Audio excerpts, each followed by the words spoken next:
ہے کہ اللہ کے نزدیک یہ مہینہ اتنا بلند والا، مرتبہ والا، عظمت والا، رحمت والا، برکت والا، مغفرت والا مہینہ ہے جو اللہ کے نبی نے 1 مہینے پہلے ہی اس مہینے کی پرچار کر دی تھی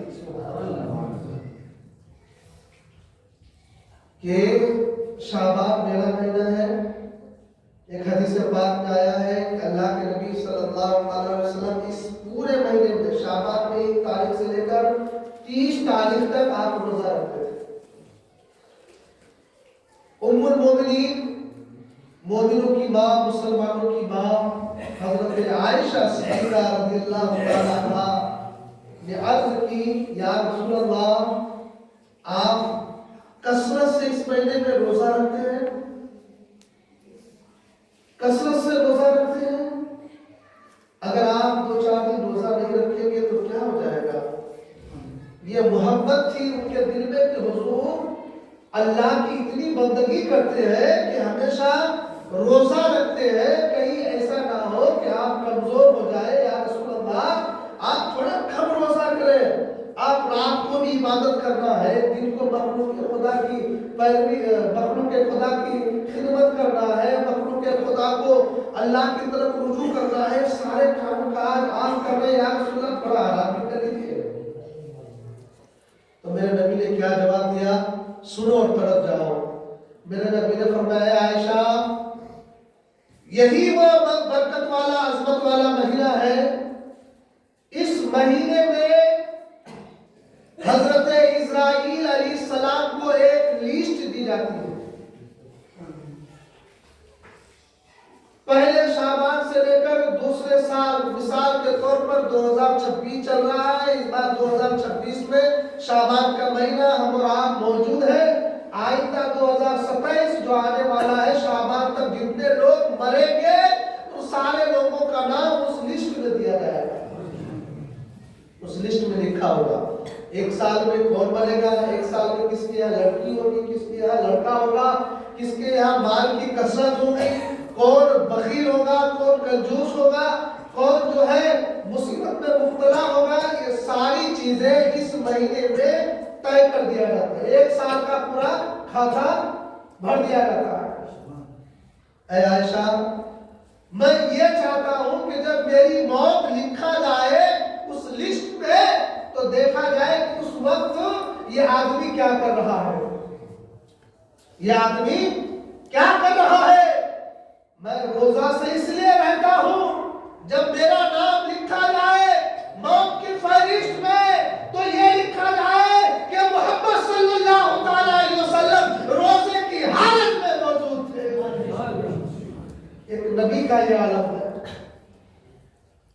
اللہ کے نبی ہے، رحمت للعالمین ہے، شفیع المذنبین ہے، جس کے صدقے میں دنیا بنی ہے۔ ان کا یہ عالم ہے، گویا اپنے آنے والی امتی کو وہ سبق دے رہے ہیں، وہ بتا رہے ہیں، سکھا رہے ہیں کہ دیکھو تم سے میری کتنی محبت ہے۔ جب تم مجھے اپنا آقا مانتے ہو، مجھے رہبر مانتے ہو، میری پیروی کرتے ہو، میری اتباع کرتے ہو، مجھے چاہتے ہو، جب تمہارا نبی، تمہارا پیغمبر روزے کے عالم میں ہو تو تم بھی روزہ رکھو اس مہینے میں۔ تمہاری موت لکھی جائے تو یہ دیکھے گا کہ اس وقت یہ بندہ کیا کر رہا تھا، تو تم روزے سے رہو تاکہ تمہاری موت اچھی موت لکھی جائے، روزے کی برکت۔ اس لیے اس مہینے میں کثرت سے روزہ رکھا کریں۔ اسی مہینے میں لکھ دیا جائے گا کون آدمی مرے گا، کس کے یہاں لڑکا پیدا ہوگا، لڑکی پیدا ہوگی، کون مالدار ہوگا۔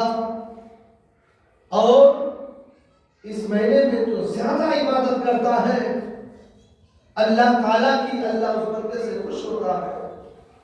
ایک حدیث پاک میں آیا ہے کہ مخلوق خدا کو، ہم اللہ تعالیٰ کے مخلوق ہیں، اللہ کے بندے ہیں،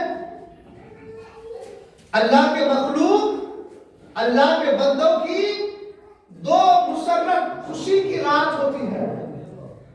پورے سال میں 360 دن میں اس بندے کی 2 راتیں خوشی کی رات ہوتی ہے۔ ایک عید کی رات، ایک بقر عید کی رات مسلمانوں کے لیے خوشی کی رات ہے۔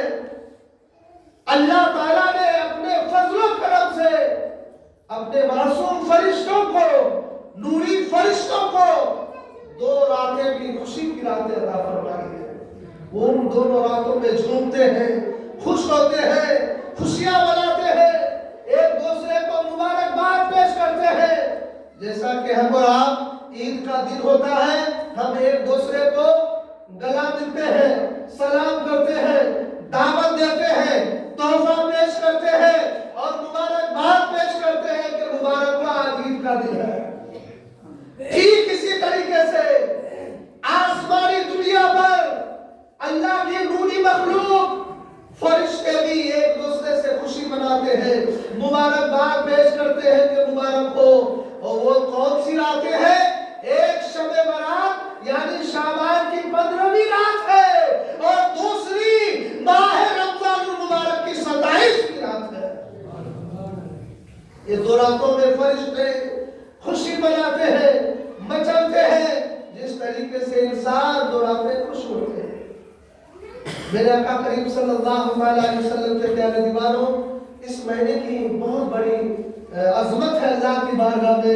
اس مہینے میں روزہ رکھا کریں، غریبوں کی مدد کیا کریں اور دعائیں لیا کریں، دوسروں کے دلوں کو خوش کیا کریں، اللہ کو خوش کریں۔ انشاءاللہ آپ کی اگر موت لکھی جائے گی تو بہترین موت لکھی جائے گی، اور اگر آپ غریب ہیں تو اللہ تعالیٰ آپ کو مالداری دیا جائے گا۔ اگر آپ مالدار ہیں تو آپ کے مال کو اور بڑھا دیا جائے گا۔ آپ کی عمر کم ہے، آپ کی زندگی کو بڑھا دیا جائے گا۔ اس مہینے میں آپ کثرت سے استغفار کریں، توبہ کریں، غریبوں کی مدد کریں، فقیروں کی مدد کریں، حاجت مندوں کی حاجت کو پورا کرنے کی کوشش کریں۔ یہ شعبان کا مہینہ ہے، اسی لیے کہ دوسرے بندے اگر دعا دیں گے اللہ کی بارگاہ میں دعائیں قبول ہو جائے گی۔ اگر تمہاری کم عمر ہوگی اللہ تعالیٰ اس دعاؤں کی وجہ سے تمہاری عمر کو بڑھا دے گا، تمہاری عزت کو بڑھا دے گا، تمہارے مال کو بڑھا دے گا۔ اس لیے اس مہینے میں کثرت سے اللہ کی حمد اور ثنا اور اللہ کی عبادت کیا کریں۔ اللہ کے نبی صلی اللہ علیہ وسلم حکم دیتے تھے، اے میرے صحابیوں کمر باندھ لو، اب آئندہ جو مہینہ آنے والا ہے وہ رمضان کا مہینہ آنے والا ہے، یعنی 1 مہینہ پہلے سے تیاری کرو۔ اس مہینے میں روزہ رکھو گے تو رمضان میں تمہیں دقت نہیں ہوگی، تکلیفیں نہیں ہوگی۔ اسی لیے آپ جس طریقے سے رجب میں روزہ رکھیں، اسی مہینے میں بھی رکھا کریں، اور آئندہ انشاءاللہ جو رمضان کا مہینہ آنے والا ہے برکت والا، عظمت والا، اس مہینے میں ہم بھی دل کھول کر اللہ کے بندوں کی مالی طور پر ہم خدمت کریں گے اور جانی طور پر بھی، اور کثرت سے ہم اللہ کی بارگاہ میں اللہ کی عبادت کریں گے۔ درود پاک پڑھ اللہم صلی علی سیدنا و مولانا محمد المالک وسلم، صلوات و سلام علیک یا رسول اللہ صلی اللہ تعالی علیہ وآلہ وسلم۔ جب حضور صلی اللہ تعالی علیہ وسلم معراج کو گئے تھے، اور جیسے ہی آپ معراج سے واپس تشریف لے آئے، صبح کی فجر کی نماز آپ نے ادا کیا اور حسب معمول کے مطابق آپ گھر سے نکلے تاکہ جس کو جو ضرورت ہو میں پورا کروں۔ آپ کی نگاہ ایک کمزور کنیز پر پڑی، ایک خادمہ پر پڑی۔ اس خادمہ کو کسی نے خریدا ہوا تھا اور وہ بیٹھ کر ایک جگہ پر رو رہی تھی۔ توجہ چاہوں گا آپ لوگوں کا، وہ خاتون رو رہی تھی۔ مجھے تعجب ہے اس بات پر کہ اگر کوئی روتا ہے تو آدمی دیکھ کر اسے ہنستا ہے، کہتا بیوقوف ہے، رو رہا ہے، مزہ لے رہا ہے، اور پھر باتیں جا کر کے دوستوں سے وہ بنا بنا کر اس کی مزہ لیتا ہے۔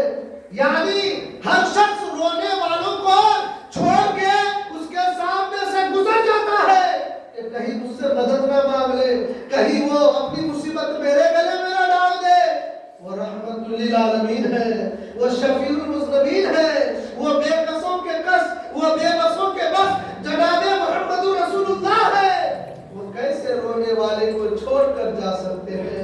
حضور صلی اللہ علیہ وسلم خرامہ اس خاتون کے پاس تشریف لے جاتی ہے اور آپ محبتانہ انداز میں فرمانے لگتے ہیں، اے کنیز، اے خادمہ، بتاؤ تم کیوں رو رہے ہو؟ رونے کی وجہ کیا ہے؟ رونے کا سبب کیا ہے؟ وہ کنیز دبی ہوئی آواز میں کہتی ہے، میں آپ کو پہچانتی نہیں کہ آپ کون ہیں۔ جب آپ نے پوچھ ہی لیا تو سن لیجئے، میں خادمہ ہوں، مجھے فلاں شخص نے خریدا ہوا ہے اور وہ مجھ سے میری جان سے بھی زیادہ کام لیا کرتا ہے، اور مجھے گیہوں دیا تھا پیسنے کے لیے چکی میں، اور اس نے مجھے ٹائم کو متعین کر دیا تھا کہ 2 گھنٹے کے اندر ہی یہ سارے گیہوں پیس کر تمہیں لے کر کے آنا ہے۔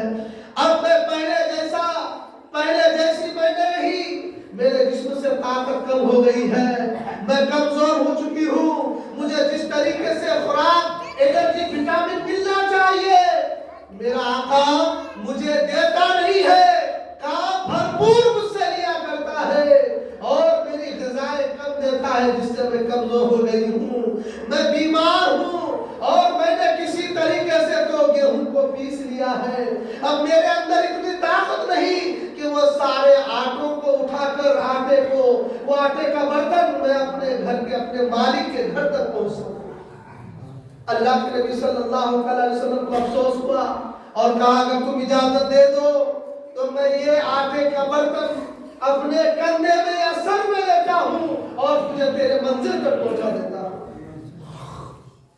بتائیے تو صحیح، آدمی کی تھوڑا بہت علم ہو جاتا ہے یا تھوڑی بہت دولت آ جاتی ہے یا تھوڑی بہت شہرت مل جاتی ہے تو پھر کہتا ہے میں نہیں ہوں، میرے علاوہ کوئی نہیں ہے۔ اللہ کے نبی کو معراج بھی